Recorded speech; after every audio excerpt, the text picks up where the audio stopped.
Hello everyone, welcome to another brand new episode of Let's Talk Sports. The Cricket World Cup, the T20 World Cup is in full swing, and in the blink of an eye, the USA leg of the tournament is already over.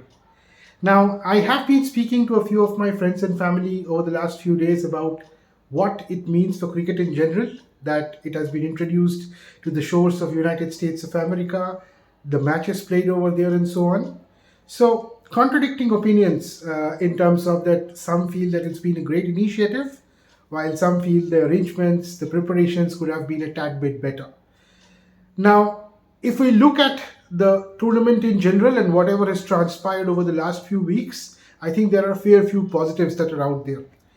United States, as a team, as a participant in the tournament, has done fantastic. So the way they have punched above their weight, they're already through to the next round into the Super Eights. So it will be phenomenal for their cricket in general in the country. So it would probably inspire a bunch of cricketers, the next generations to come. So that has been a huge, huge plus for cricket in general, that it has got introduced in such great fashion into the country. Another thing, I think the crowds in general, the atmosphere has been electric. I remember opening up to the USA versus Canada match on the first night of the tournament. The crowd over there, the atmosphere, the vibrance, amazing. So to have that kind of support, you always expect crowds when India is playing. But even other than that, even when the likes of Bangladesh or Nepal were playing matches, I think the crowd atmosphere and the in general ambience around the stadium has been great. At least whatever we get to gather from the television and whatever I have read in different social media platforms. So that has been good.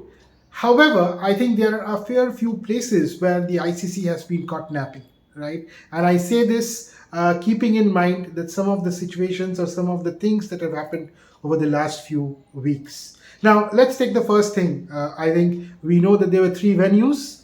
I think the Dallas venue, in which the first match between US and Canada were played, held up pretty well. But the other two venues, I think the Nassau County one, I think 8 to 9 matches overall played in that stadium, a temporary one, a makeshift one, a highest score of around 135, if I'm not wrong. I think the highest that was chased down by a team was around 111, in which India chased down the Canada score. So, in a day and age where your audience is kind of used to slam bang cricket across different leagues in the world, if you are introducing cricket into a new country and it is a sedate kind of 80 versus 90 kind of match, you're more expected to bore the audience than not, right? So all of us cricket lovers and enthusiasts, I think, loved the contest between bat and ball. But having said that, you do not want a barrage of low scoring matches. I think that's where it has fallen off the cliff a bit. I know it's a drop in pitch. There was not much of matches played earlier, but I think that's where we could have probably done a little better. The ICC could have done better. I think more exhibition matches, if not proper international matches, to see that how the pitch is playing out. And based on that, I think they could have accordingly did some course correction so that when the tournament starts or when the matches eventually get going, you have better matches. So I think the lack of preparation from that aspect has been very, very glaring, to say so. Even the other one, the matches that were about to be held in Florida, now we all knew with the help of social media that Florida was in the middle of a huge, huge, devastating flood like situation. Now, when you know that there is a possibility of rain, there would be damp conditions and so on and so forth, and you have such crunch matches scheduled in the World Cup, you are expected to prepare accordingly, right? Very recently, we saw that in the IPL when RCB had a do or die match, they had a surveyor system around the ground. They demoed it to the social media and mainstream media one day prior to the match. So preparations are done. I do not know what kind of preparation went in before crunch matches, even like the one, the Pakistan versus, the USA versus Ireland match, because of which Pakistan eventually crashed out of the tournament. Even for that, there was a spell of around 4 hours, if what I read was correct, where there was no rain at all. And even in spite of that, the match could not be started. Now, these are things that audiences would not like. When you are trying to introduce it to a new audience, you fail to explain these kind of scenarios, that rain is not happening, it's clear, sunny, bright sunny skies, and yet you are not able to get the match going because you have damp outfield conditions. Why was not there proper arrangements made in terms of maybe covering up the entire ground? Maybe we saw in PSL there was a picture of a helicopter used to make the ground dry, right? So those kind of things, innovative things, we've all been there, done that, and ICC is very well experienced to know that what are the things they need to do to get a match going.